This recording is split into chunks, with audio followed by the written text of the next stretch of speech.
Olá pessoal, continuando então a leitura, agora a gente vai falar o que a compreensão moderna de dor acrescenta à rotina clínica.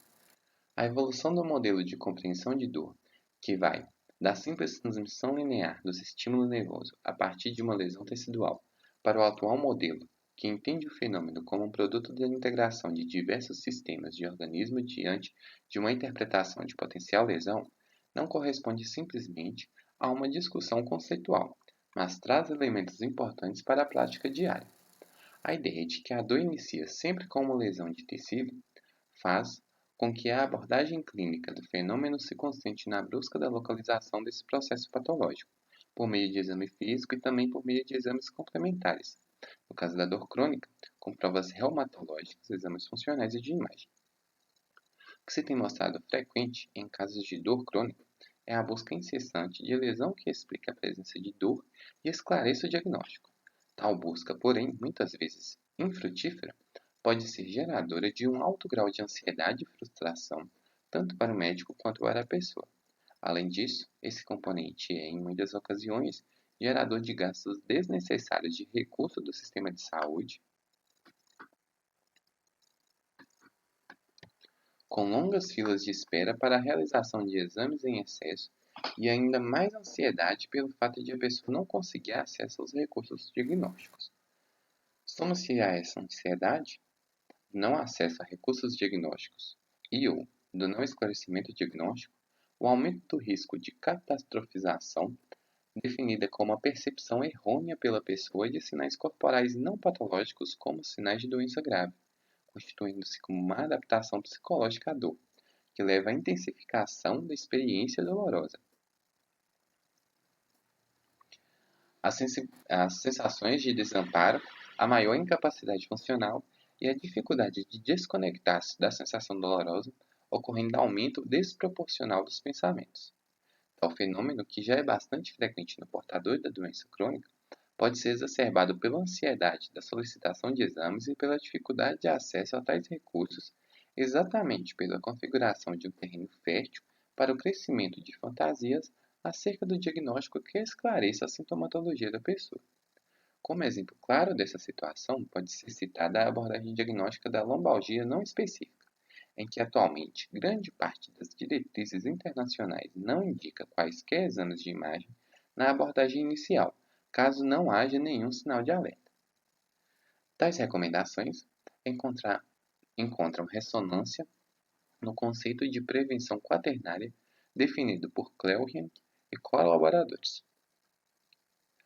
A despeito de evidências mencionadas, uma considerável parte dos profissionais de saúde não incorpora essa filosofia de cuidado à sua prática diária e ainda indica a realização de imagem como uma das primeiras iniciativas para o manejo, por exemplo, da lombalgia não específica. Em recente levantamento bibliográfico, não foram identificados estudos sobre padrões de condutas entre médicos de família e comunidade brasileiros acerca desse tema. Entretanto, em um estudo realizado com 178 reumatologistas brasileiros, identificou-se que quando eles se defrontam com um quadro de lombalgia aguda mecânica postural sem sinais de alarme, 55,4% dos profissionais responderam que não solicitam nenhum exame em sua abordagem inicial, o que sinaliza que praticamente a outra metade dos reumatologistas solicita tais exames. O estudo supracitado alerta que tal levantamento pode não ser representativo da opinião do universo desses especialistas do Brasil, tendo em vista que os 178 profissionais que responderam ao questionário constituíam apenas 21,4% dos 831 sócios na ocasião do estudo com título de especialista da Sociedade Brasileira de Reumatologia. A segunda vertente de consequências da prática do profissional de saúde pautada no modelo da abordagem à dor centrada na lesão tecidual se constitui em atribuir uma correlação geralmente inexistente entre sintomatologia de dor e os achados do exame. Além disso, essa prática pode contribuir para a consolidação de crenças já ativadas pelo próprio sintoma, acerca de incapacidade funcional do usuário. No processo de significação da dor do portador crônico, a criação de um nexo causal de achados de exames radiológicos, por exemplo, pode ainda reduzir a perspectiva de superação do sintoma, uma vez que agora a dor passa a ser fundamentada por um substrato anatomopatológico, com o qual esse usuário tem pouca possibilidade de atuação e participação ativa. Há dados consistentes na literatura que desmistificam o nexo causal constante e proporcional entre duas lesões degenerativas. Fiala e colaboradores corroboram um estudo anterior, afirmando que até um terço da população assintomática com mais de 60 anos pode apresentar alterações discais degenerativas na ressonância magnética. Esse estudo, com conclusões similares às anteriores, Jensen e colaboradores confirmam que a descoberta de abalamento ou protusão de discos em exames de ressonância magnética em usuários com dor lombar baixa frequentemente pode ser mera coincidência. Ressaltam ainda que os achados de imagem devam ser criteriosamente correlacionados à clínica do usuário para se estabelecer um nexo causal, tendo em vistas que as anormalidades na imagem podem não ter qualquer significado se consideradas de formas isoladas, já que as quantidades de dano no disco e no nervo não necessariamente se correlacionam à intensidade da dor sentida.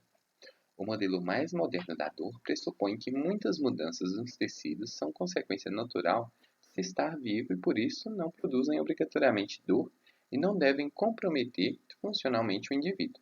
Assim, essas mudanças não são entendidas como uma ameaça pelo sistema nervoso. A visão moderna da dor, por um lado, compreende que, embora não existam problemas nas articulações, nos músculos, nos ligamentos, nos nervos ou em qualquer outro lugar, não haverá dor a não ser que o cérebro interprete que o organismo está em perigo. Por outro lado, pode-se também afirmar o contrário. Mesmo que não haja problema algum nos tecidos corpóreos, haverá dor se o cérebro entender que existe uma ameaça potencial.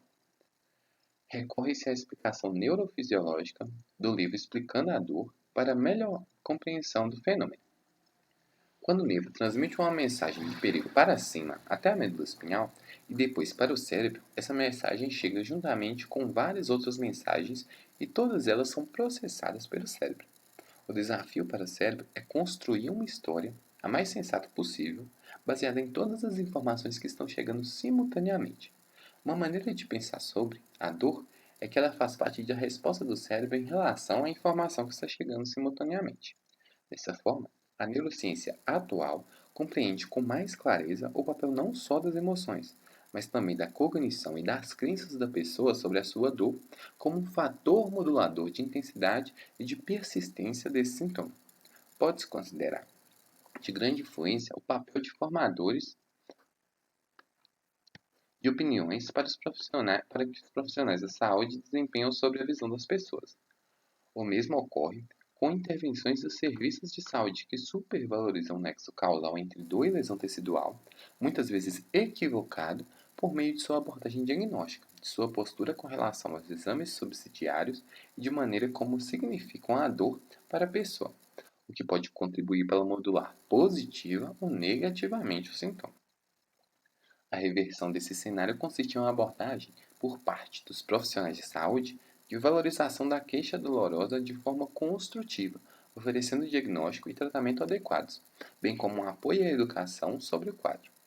Tal abordagem de valorização da queixa deve, no entanto, cuidar para que a equipe não assuma condutas que propiciem fantasias na pessoa sobre seus sintomas e intensifique o processo de catastrofização, por exemplo, realizando uma longa e vasta rotina de exames complementares antes de iniciar um tratamento farmacológico.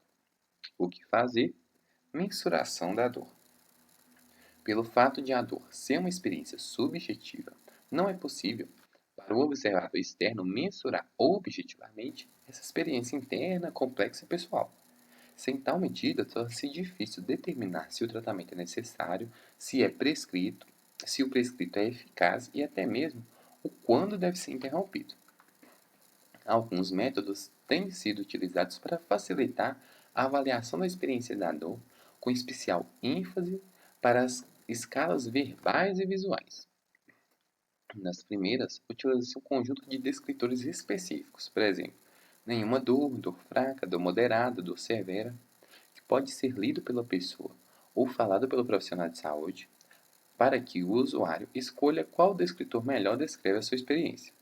O mesmo pode ser feito em uma escala numérica com variação de 0 a 10, sendo referente a nenhuma dor, o 0 a nenhuma dor, e 10 a pior dor possível, com o profissional solicitando que o usuário escolha o número que melhor representa a intensidade de sua dor.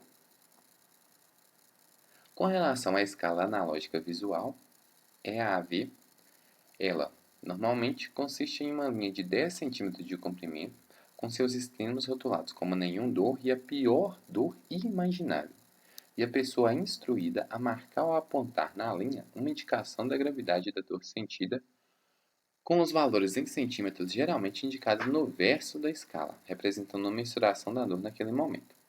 Então, o modelo, em comparação com escalas verbais, tem a vantagem de reduzir influências das respostas prévias quando repetidas em respostas são solicitadas a uma mesma pessoa, como é frequente na dor crônica. Então, pessoal, esse vídeo vai ficando por aqui e no próximo vídeo a gente vai tratar a abordagem farmacológica. Deixe seu like, se inscreva no canal e até o próximo vídeo.